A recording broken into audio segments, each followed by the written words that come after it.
1995 hingga 1996, Indonesia dibuat gempar dan was-was dengan sebuah kasus yang sangat ramai mendapat sorotan dan menjadi bahan perbincangan. Bagaimana tidak, keselamatan anak-anak sedang terancam oleh aksi pedofilia yang tengah marak dan membuat banyak orang tua merasa khawatir.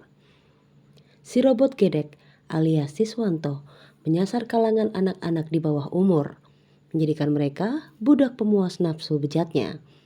Tidak hanya begitu, si robot gedek juga tidak segan untuk membunuh korbannya dan memutilasi tubuh mungilnya. Dalam rentang waktu 1994 hingga 1996, setidaknya 8 korban ditemukan di lokasi yang berbeda. 4 mayat ditemukan di lokasi bekas Bandara Kemayoran Jakarta Pusat dan 4-nya lagi di kawasan Pondokopi, Jakarta Timur. Kasus ini sangatlah misterius hingga dibutuhkan rentang waktu 2 tahun untuk mengungkapnya. Pihak berwajib pun sempat dibuat bingung dan membuat dugaan bahwa si pelaku berasal dari kalangan menengah atas.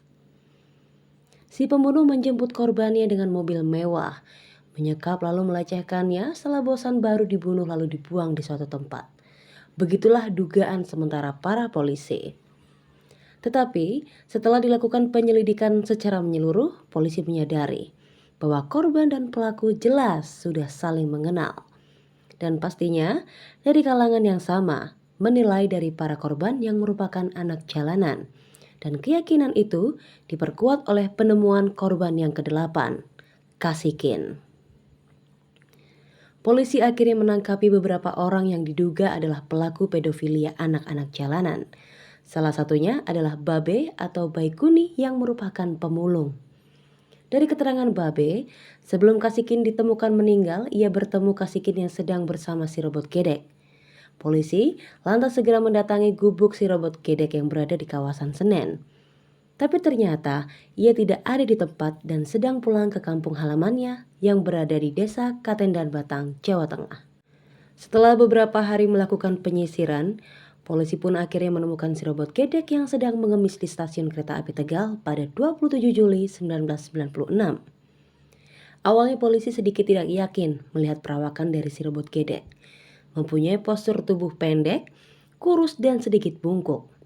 Ketika berjalan dia sedikit pincang dan kepalanya sering menggeleng tanpa sebab. Oleh karena itu banyak orang yang memanggilnya si robot gedek. Tapi si robot gedek berhasil membuat polisi tercengang ketika mendengarkan pengakuannya bahwa ia telah mencabuli 12 korban anak jalanan. Setelah dicabuli, mereka pun dibunuh dan dimutilasi, kemudian dibuang untuk menghilangkan jejak. Yang lebih biadabnya, ia merasa seperti memotong ayam ketika memotong tubuh para korbannya. Ia pun tidak segan untuk selalu meminum darah para korbannya. Untuk kepuasan, ia juga merasa badannya kembali segar dan ingin melakukannya lagi. Perbuatan bejatnya itu pun dilakukan di daerah Jakarta, Pekalongan, dan Kroya. Si robot gedek akhirnya dijatuhi hukuman mati pada tahun 1997, tepatnya 21 Mei. Mendengar vonis hukumannya, ia pun gentar dan berucap, "Saya takut mati." Melalui kuasa hukumnya yang bernama Febri, ia sempat mengajukan banding ke Pengadilan DKI hingga Mahkamah Agung. Namun sia-sia, upayanya tidak ada yang dikabulkan. Hampir 10 tahun ia menunggu hukuman matinya tiba. Saat itu, teman satu selnya memberi kabar bahwa sebentar lagi hukuman matinya akan segera datang.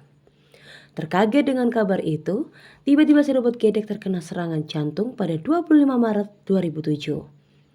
Ia sempat dirawat di klinik LP Batu hingga dirujuk ke Rumah Sakit Umum Cilacap karena kondisinya yang semakin memburuk. Baru semalaman dirawat pada pukul 13.45, si robot gedek pun meninggal dunia. Pada keesokan harinya, ia pun dimakamkan di TPU Desa Beji, Kecamatan Tulis Batang, Jawa Tengah. Komisi untuk Orang Hilang dan Korban Tindak Kekerasan atau Kontras menilai kasus ini cacat hukum pada 2010 karena dinilai hanya menghadirkan satu saksi yaitu Babe atau Baikuni. Babe memang ditangkap polisi kemudian karena menjadi pelaku pedofilia dan pembunuhan mutilasi 14 korbannya pada 2010. Robot gedek dan Babe dikenal sebagai teman dekat ketika mereka tinggal di kawasan Senen, Jakarta Pusat.